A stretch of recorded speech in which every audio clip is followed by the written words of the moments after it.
People के पेड़ के नीचे हम लक्ष्मी जी के साथ शनिवार के दिन आपसे मिलने के लिए आए हैं। शनिवार के दिन जो पीपल के वृक्ष के नीचे दिया लगाएगा उसके घर में कभी संपदा की कमी नहीं होगी।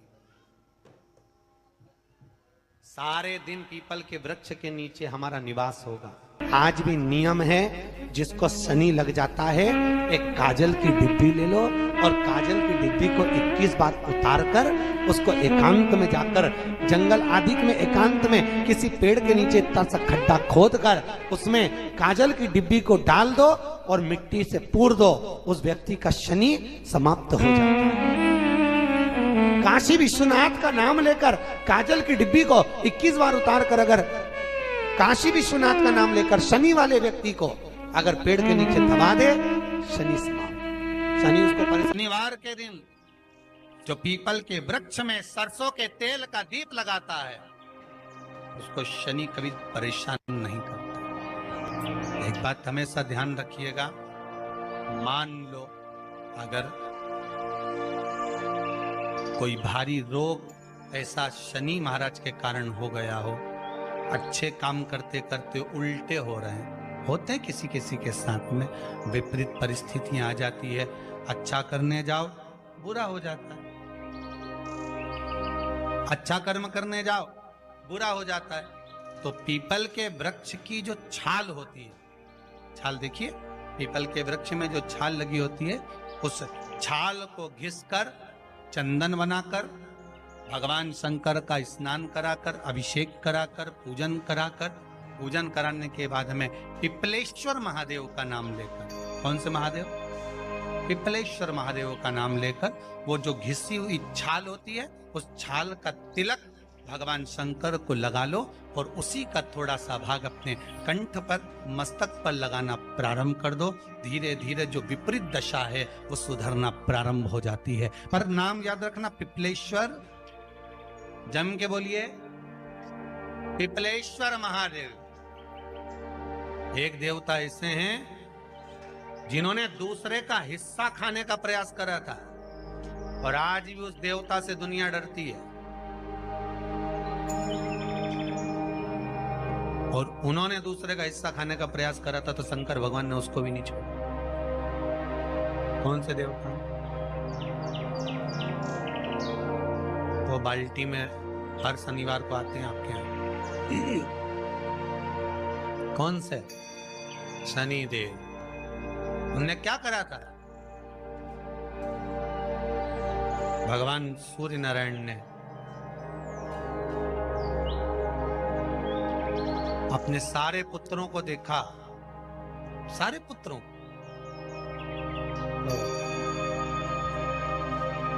सारे पुत्रों को देखकर आज मेरे सूर्य नारायण भगवान बड़े सुखी, बड़े प्रसन्न। मेरा पुत्र शनि भी श्रेष्ठ है, मेरा पुत्र यम भी श्रेष्ठ है, सब ठीक है। आज भगवान सूर्य देवता ने अपने पुत्रों को बुलाकर कहा, आज मेरा मन कर रहा है कि मैं सारे लोगों का राज्य अपने पुत्रों को बांट दूं, सबको अपना अपना हिस्सा दे दूं। शनि महाराज जी को भी हिस्सा दे दिया गया। अब जब शनि महाराज जी को हिस्सा दे दिया तो शनि महाराज जी संतुष्ट नहीं हुए। दुनिया में ऐसे लोग बहुत सारे हैं जो संतुष्ट बहुत कम हो पाते। शनि देव के मन में संतुष्टि नहीं हुई। जब शनि देव के मन में संतुष्टि नहीं हुई तो शनि महाराज उसी समय पर अपने सारे भाइयों का हिस्सा बटोरने लगे, उस पर कब्जा करने लगे। कब्जा करने लगे तो सूर्य देवता की आंख में जल भर गया। कितना तेजवान सूर्य नारायण, कितने तेजवान, कितना तेज भगवान सूर्य के पास में था। पर शनि महाराज को देखकर आज रो रहे हैं। शनि महाराज को, शनि महाराज ने अपने भाइयों के इस हिस्से पर क्या कर लिया? सूर्य नारायण भगवान की आंखों में जल भर गया कि मेरा पुत्र ऐसा कर रहा है। शनि को बुलाया सूर्य नारायण भगवान ने, समझाया और नहीं माना। किसी किसी की नियत होती है कि इसको इतना कैसे दे दिया, अम्मा ने इसको इतना कैसे दे दिया, पिताजी ने इसको इतना कैसे दे दिया, मैं तो कब्जा करूंगा, दुकान नहीं छोड़ूं, घर नहीं छोड़ूं, ये नहीं छोड़ूं, वो नहीं छोड़ूं। मत छोड़, एक दिन संसार छोड़कर जाना पड़ेगा। तब कहीं जमीन जायदाद छाती पे बांध के ले जाएगा। नहीं माने तो सूर्य देवता ने अपने गणों को भेज दिया, जाओ जरा शनि महाराज को जरा हटाओ वहां से। शनि महाराज को गुस्सा आया और शनि महाराज ने उन सारे गणों को नष्ट कर दिया। सूर्य नारायण रो रहे हैं। भगवान शंकर की पंचायत में सूर्य देव भी हैं, मतलब शंकर भगवान के मित्रों की गणना में सूर्य आते हैं। भगवान विष्णु, सूर्य नारायण, शंकर भगवान, माँ दुर्गा, गणेश जी, ये पंचायत है ना शंकर की, शिव पंचायत। शिव परिवार में कार्तिकेय, गणेश जी, पार्वती जी, शंकर जी, नंदी, ये शिव परिवार। पंचायत में सूर्य देवता। सूर्य नारायण को रोता हुआ देखकर भगवान शंकर को बड़ा दुख हुआ। शिव जी ने पूछ लिया, क्या बात है, आप रो रहे हो? नारायण क्या हो गया? मेरा बेटा मानने को तैयार नहीं है। आप चिंता मत करो, अभी देखता हूं मैं जाकर। और भगवान शंकर ने जाकर तुरंत सूर्य नारायण भगवान के कहने पर शनि देव को जाकर समझाया। इतने में तो शनि देव आग बबूला हो गए। आग बबूला होकर शनि देव ने कहा, ए शिव, आप मुझे जानते नहीं हो? शंकर भगवान ने कहा, क्या जानना है ये बताओ, क्या जानना है ये बताओ। शनिदेव कहते हैं, आप मेरी दृष्टि को नहीं जानते। शंकर भगवान ने कहा, तू भी नहीं जानता कि तेरी दृष्टि खराब कैसे हुई। तेरी दृष्टि को श्राप किसका लगा है तुझे नहीं मालूम क्या? शंकर भगवान ने जब समझाना चालू करा कि देख शनिदेव, तुम तो कह रहे हो, तुम तो बोल रहे हो कि मेरी दृष्टि नहीं जानते। हम जानते हैं आपकी दृष्टि, मना नहीं है, जाना, पर आप नहीं जानते क्या? शिव जी जानते हैं। शिव जी ने कहा, मैं सब जानता हूं। आपका विवाह करा सूर्य देवता ने, आपकी पत्नी घर में आ गई, आप अपनी पत्नी को देखते तक नहीं थे, इसलिए आपकी धर्म पत्नी ने आपको श्राप दिया कि जिस पति ने मुझ पर दृष्टि नहीं डाली, मेरे वो पति की दृष्टि कुदृष्टि हो जाए, जिस पे डालेगा वो बर्बाद हो जाए। शनि महाराज ने कहा, आप मेरी पत्नी की याद मत दिलाओ। शंकर भगवान बोले, ए शनि, फिर समझा रहा हूं, हिस्सा छोड़ेगा कि नहीं छोड़ेगा? शनि बोले, नहीं छोड़ूंगा। शंकर भगवान ने उठाया, पीपल के पेड़ के नीचे ले गए और पीपल के पेड़ के नीचे शनि महाराज को उल्टा लटका दिया। 19 साल तक शनि महाराज को पीपल के पेड़ के नीचे शंकर जी ने लटका के रखा। अब बोल, 19 वर्ष तक शनि महाराज पीपल के वृक्ष में, पीपल की जड़ पर बंधे रहे, बोले ही नहीं, सीधे टंगे रहे। अब दूसरे का हिस्सा खाने वाले को जब शनि महाराज जैसे के लटका दिया भोलानाथ ने, तो तुम कहीं लगो रे लाइन में? मेरा विचार तो करो। 19 वर्ष तक शनि महाराज लटके रहे, तब 19 वर्ष नेत्र बंद कर कर शनि महाराज ने शंकर की आराधना करी कि दुनिया में कोई ऐसा नहीं जो मुझे उल्टा लटका दे, केवल एक यही है जिनने मुझे लटकाया है। तो 19 वर्ष तक तप करा तो शंकर जी प्रसन्न हो गए। धर्मी को हटाकर पार्वती को लाए, साथ में आशीर्वाद दिया, शनि महाराज को खोला। वर मांगो, तुम्हें क्या चाहिए, मांगो तुम्हें क्या चाहिए। शनि महाराज ने कहा, मांगूंगा कुछ नहीं, आप वर दे दीजिए। शंकर जी ने कहा, मैं तुम्हें दंड अधिकारी बनाता हूं कि आप अच्छे और बुरे का दंड दोगे, आप अधिकारी बनकर बैठोगे, मेरा आशीर्वाद तुम्हारे साथ में। दंड अधिकारी। भगवान शंकर का एक अवतार है पिपलाद अवतार। पिपलाद अवतार, जब दधीचि ऋषि की अस्थियां चली गई, उनकी धर्मपत्नी सुवाच ने देखा मेरे पति को मार दिया गया, मेरे पति की अस्थियां ले गए राक्षसों का संहार करने के लिए, उनकी अस्थियां लेकर चले गए, मेरा पति चले गया। सुवाच गर्व से थी, मरना चाहती थी, प्राण छोड़ना चाहती। शिव जी ने देखा ये तो अग्नि के ऊपर चढ़कर अपनी देह त्याग रही है। शंकर भगवान ने आकर कहा, रुक जा सुभाष, रुको, तुम्हारे गर्भ में बच्चा है, तुम्हारे गर्भ में बच्चा है, वो बच्चा मर जाएगा। अब इस बच्चे को जन्म देकर भी क्या करूं? नहीं पिता, तुम्हारे गर्भ में जो बच्चा है वो महाज्ञानी है।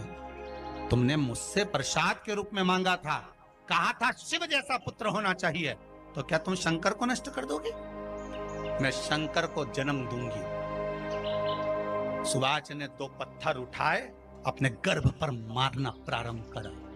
गर्भ पर मारा, बच्चे ने जन्म लिया। बच्चा 7 महीने का था। उस बच्चे को उठाकर पीपल के कोटर में रख दिया। पीपल की कोटर। एक गिलहरी पीपल के फल को लेकर आती थी, पिपलाद के मुंह में देती थी। शिव का एक, इसलिए शंकर का नाम ही पिपलेश्वर महा।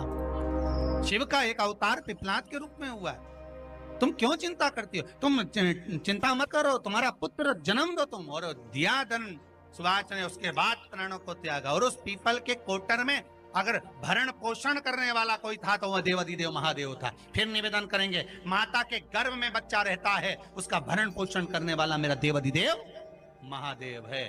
अगर जन्म उसने दिया है तो मृत्यु भी वो देगा। अगर तुमको कुछ ज्ञान दिया है तो अच्छी जगह पर भी वही पहुंचाएगा। आप जो अभिलाषा लेकर आते हैं, बच्चे कहते हैं हमारी नौकरी नहीं है, सर्विस नहीं है, हम इस कॉलेज में पढ़ना चाहते हैं, हम इस जगह जाना चाहते हैं, हम इस पद पर जाना चाहते हैं, बस इतना याद रखना, तुम्हारा भाग्य बुरा नहीं होता। कभी भी याद रखना, संसार में जिसको भगवान ने जन्म दिया उसकी किस्मत कभी बेकार नहीं हो सकती। अगर भगवान तुम्हारी किस्मत बेकार होती तो जानवर बनाकर पैदा करता, इंसान बनाकर नहीं। किस्मत अच्छी थी इसलिए इंसान बनकर पैदा, जानवर बनाकर पैदा नहीं करा। अगर तुम्हारी किस्मत अच्छी थी इसलिए मनुष्य बनकर पैदा हुए हो, इंसान बनकर पैदा हुए हो, मानव बनकर पैदा हुए हो। भगवान को दोष मत देना कि भगवान ने किस्मत बेकार दी है। भगवान ने किस्मत अच्छी बनाई है इसलिए तुझे मृत्यु लोक में जन्म दिया। भगवान ने भाग्य अच्छा बनाया इसलिए तुझे शिव महापुराण की कथा सुनने का मौका दिया। नहीं तो भाग्य में नहीं होती तो कहां से मिल जाती? किस्मत अच्छी है तो भगवान नौकरी भी लगाएगा, धंधा भी करवाएगा, सर्विस भी कराएगा, विवाह भी करेगा, शादी भी करेगा, मकान भी बनाएगा, जायदाद भी देगा, संतान भी देगा। उसने दिया है पेट तो भरेगा वही। हम काय को अपने माथे पर ले? मैंने इतनी पढ़ाई कर ली, मैं इंजीनियर हो गया, मैं ये बन गया, मैंने तो ये कर लिया, उसके बाद भी मैं घर में बैठा हूं, मेरा छोरा घर में बैठा, इतना पढ़ने के बाद बैठा। जन्म उसने दिया है, भाग्य उसका है, किस्मत उसकी है, तो कहो उसको कि शंकर का भजन कर, मंथन करे, मक्खन निकलेगा और घी भी जरूर बनेगा। हारना मती।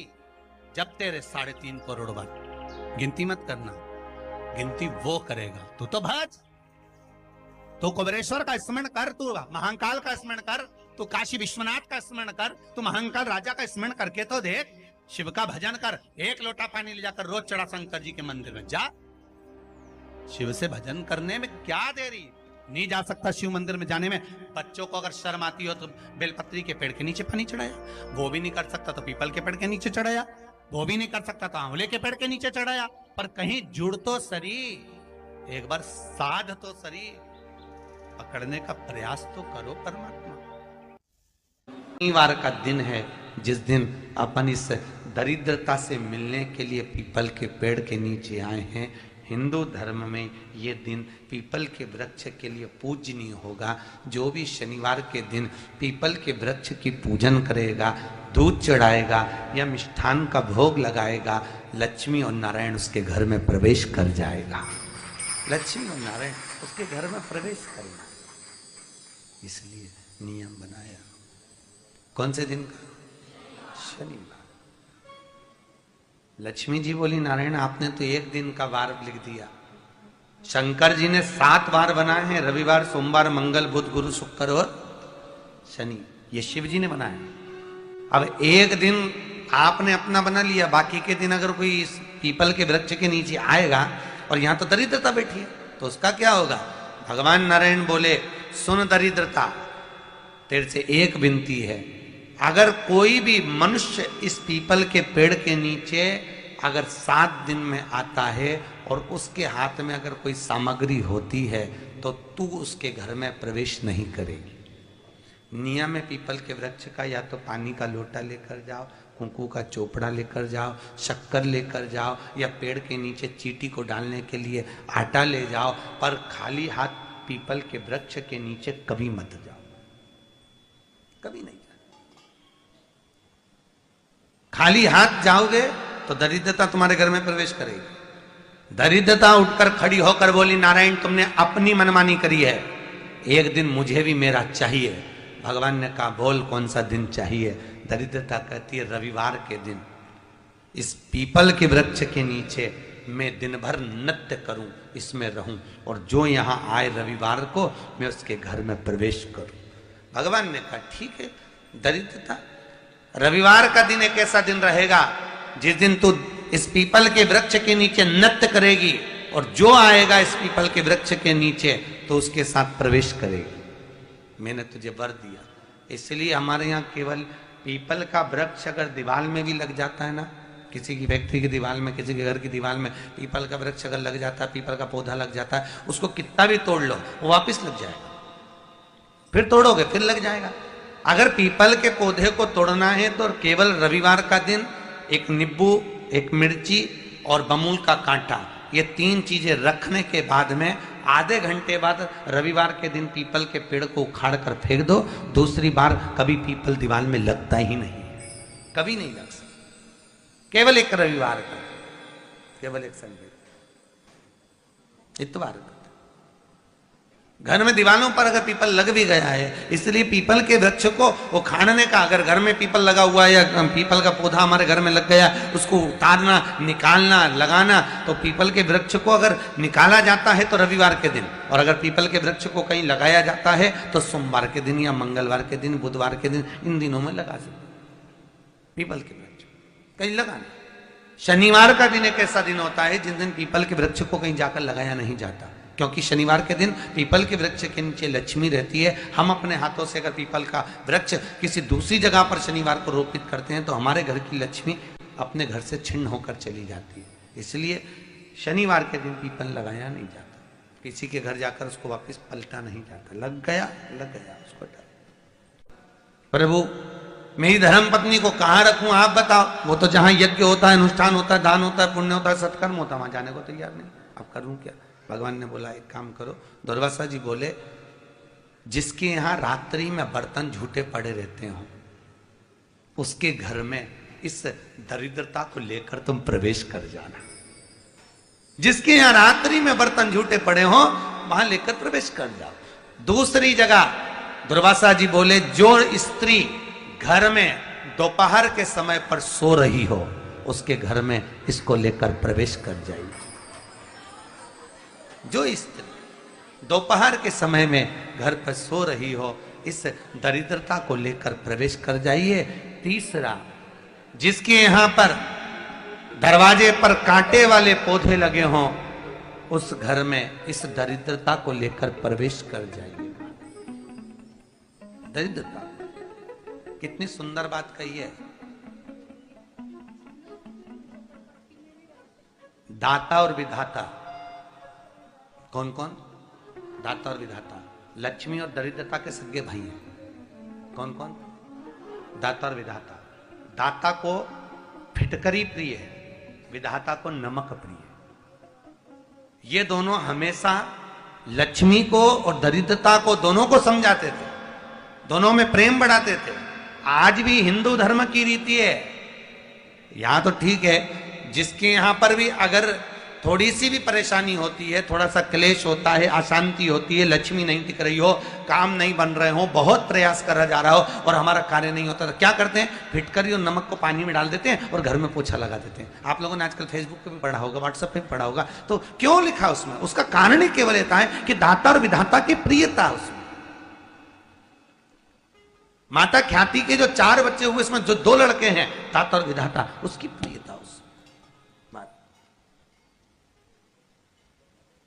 उसकी पूर्णता उस। अब दुर्वासा जी बोले अपनी धर्म पत्नी को वहां लेकर, जहां कांटेदार पौधे लगे हों वहां पर लेकर प्रवेश कर जाइए। कांटेदार पौधों में उस दरिद्रता का निवास हो गया। आए जब कष्ट, बहुत कष्ट का जीवन चल रहा हो, बहुत कष्ट की जिंदगी चल रही हो, ध्यान लगाना, अगर कष्ट का जीवन चल रहा हो, तकलीफ की जिंदगी चल रही हो, 5-7 सोमवार, या तो 5 सोमवार या 7 सोमवार, हाथ में दुर्वा, मान लो ये तुमने दुर्वा ले ली, हाथ में दुर्वा, एक बेलपत्र, और उसी हाथ में अपने घर का भरा हुआ 1 लोटा जल।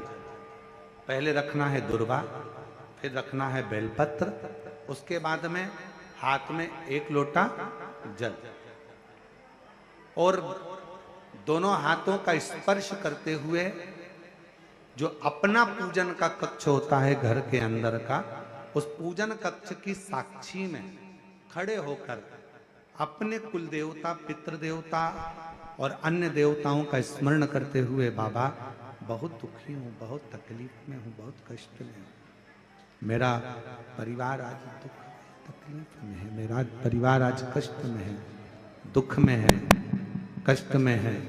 बाबा को अपने मन का भाव कहते हुए, हृदय से प्रार्थना करते हुए अपने घर के मंदिर से निकलकर फिर उस जल को लेकर शिवालय तक जाओ और दक्षिण की ओर खड़े होकर उत्तर की ओर मुख कर कर जल समर्पित करो। बेलपत्र और दुर्वा दोनों को अशोक सुंदरी वाली जगह पर चढ़ा दीजिए। अशोक सुंदरी की जगह तो सबको मालूम है ना। अशोक सुंदरी वाली जगह पर उस बेलपत्र और दुर्वा को समर्पित कर दो। चढ़ा हुआ थोड़ा सा जल लेकर आओ, घर के दरवाजे पर उसका छींटा दे दो, लेपन कर दो, और बाबा से 5 सोमवार नियम से आप दुर्वा, बेलपत्र और जल का प्रयोग अगर करोगे, 5 सोमवार पूर्ण होंगे, जो तुम्हारा दुख है वो समाप्त जरूर होगा। शिव करुणा जरूर, शिव कृपा जरूर। बस इसमें 3 चीजों का स्मरण रखिएगा। 3 चीजों शिव पुराण कह रही है, इसमें 3 चीजों का स्मरण करिए। पहले नंबर पर दुर्वा, दूसरे नंबर पर बेलपत्र, और तीसरे नंबर पर जब जल चढ़ाकर वापिस आओ तो अपने घर में प्रवेश के पहले देहली पर, चौखट पर भगवान शंकर के अपने घर के द्वार पर शिव का नाम लेकर जल का सिंचन। 3 शिव जी की करुणा का गुणगान करने के लिए 3, जब आप तकलीफ में होते हो तो 3, शंकर को जल चढ़ाने वाला, 1 लोटा जल चढ़ाने वाले के पास 3 को भगवान शिव अवश्य भेजते हैं। दुख को समाप्त करने से पहले 3 को मेरा शंकर आपके दरवाजे पर जरूर भेजता है। पहले नंबर पर मां आद्य शक्ति दुर्गा को आपकी पड़ोसन के रूप में, आपके रिश्तेदार के रूप में, आपके कुटुंबी के रूप में, आपके संबंधियों के रूप में, किसी ना किसी के रूप में आपके पास भेजकर बोलेंगे, क्यों घबराती हो, क्यों चिंता करती हो, क्यों टेंशन लेती हो। मैंने सुना है कथा में बाबा ने ये बताया था, एक काम कर, 1 बेलपत्र, 1 दुर्वा लेकर जा, बताएगी, आएगी, बैठेगी, सुंदर, उस दिन उसका चेहरा देखोगे आप तो आपको लगेगा ये मेरी पड़ोसन नहीं हो सकती। उसका चेहरा देखोगे तो आपको लगेगा ये मेरी देवरानी नहीं, ये मेरी जेठानी नहीं, ये मेरी ननंद नहीं, ये मेरा रिश्तेदार नहीं। आज इसका चेहरा कुछ और बोल रहा होगा। जब होगी तब कोई तुम्हारे कहेगा, धीरे से, सामने नहीं आएगा तो सुंदर स्वरूप धारण कर कर स्वप्न में आकर कहेगा। ऐसा लगेगा कोई तुम्हें जगा कर कह रहा है कि तू घबराना मती, तू ये कर लेना। समझ, धीरे से, सामने नहीं आएगा तो सुंदर स्वरूप धारण कर कर स्वप्न में आकर कहेगा। ऐसा लगेगा कोई तुम्हें जगा कर कह रहा है कि तू घबराना मती, तू ये कर लेना। समझ लेना मेरे बाबा ने अपनी अर्धांगिनी पार्वती को तुम्हारे पास भेज दिया, मेरे शिव ने। अपनी पत्नी को तुम्हारे पास भेज दिया, अपनी अर्धांगिनी को भेज दिया। श्री शिवाय नमस्तुभ्यं, श्री शिवाय नमस्तुभ्यं, श्री शिवाय नमस्तुभ्यं, श्री शिवाय नमस्तुभ्यं, श्री शिवाय नमस्तुभ्यं। अगर वीडियो अच्छी लगी तो वीडियो को लाइक करें, चैनल को सब्सक्राइब करें। धन्यवाद। भृंगी को भेज देते। शिव जी के गण श्रृंगी और भृंगी का कर्म क्या? श्रृंगी शिव से दूर नहीं होता और भृंगी शिव जी की आज्ञा पाकर शंकर के भक्त के पास जाकर बैठता है। शिव जी अपने दूसरे पात्र को भेजते हैं भृंगी को। भृंगी दूसरे नंबर पर जाता है। उसका काम क्या है? भृंगी का कर्म क्या है? तो कहा भृंगी कभी भी सामने अपने प्रतिबिंब से नहीं आता, किसी का स्वरूप धर कर नहीं आता। भृंगी आपके हृदय में आकर भीतर से बोलने का प्रयास करता है। ये काम गलत हो रहा है, इसको रोक ले। तेरा मन से अंदर से बोलने का प्रयास करेगा, एक काम कर, तू वहां चले जाए, ऐसा हो सकता है, तू ऐसा कर ले, तू वैसा कर ले। वो बताने का प्रयास करेगा, वो आपको ले जाने का प्रयास करेगा, उस तक ले जाने का प्रयास करेगा कि ये कर्म कर, ये कर्म कर।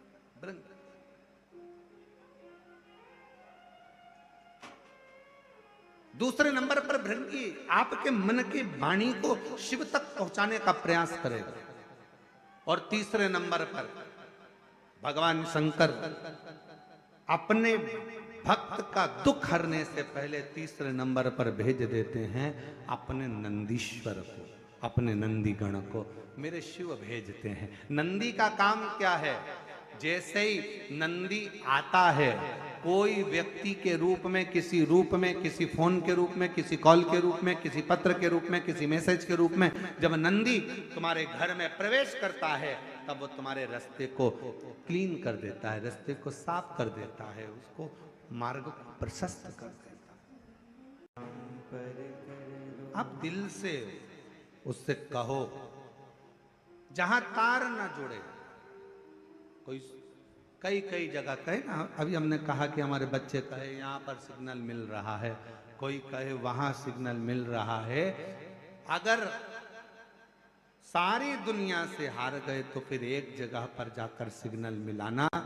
एक बार शिव महापुराण की कथा में पहुंचकर बाबा देवादिदेव महादेव से अपने मन की बात कहकर कभी योग बन जाए तो उस कथा में आसन बिछाकर जमीन पर अपना आसन डालकर ये नहीं सोचना कि मैं वीआईपी कितनी हूं, मुझे कहां बैठना चाहिए, कहां रहना चाहिए। एक बार उस पवित्र प्रांगण में जहां बाबा की कथा हो रही हो, जहां बाबा कुबेर भंडारी का आनंदमय कथा कर तत्व ग्रहण करने को मिल जाए, वहीं पर रात्रि विश्राम कर कर बाबा से अपने दिल की बात कहकर अपने मन की बात जरूर कहना। ये निश्चित है मेरे बाबा से तुम्हारा सिग्नल जरूर मिलेगा और शिव आपकी बात को स्वीकार जरूर करेगा, शिव सुनेगा। भगवान देवादिदेव महादेव को जल चढ़ाते हैं, उसके 5 अलग अलग तरीके हैं। बहुत सावधानी से सुनना कथा, आपकी और हमारी जिंदगी की सार्थकता को सिद्ध करने वाली कथा। आज पंजाब की इस पवित्र भूमि पर अगर यह प्रसंग निकला है तो इसको आप अगर सुनेंगे तो आपका जीवन सार्थक होगा। शिव जी को 5 तरह से जल चढ़ाने का तरीका है।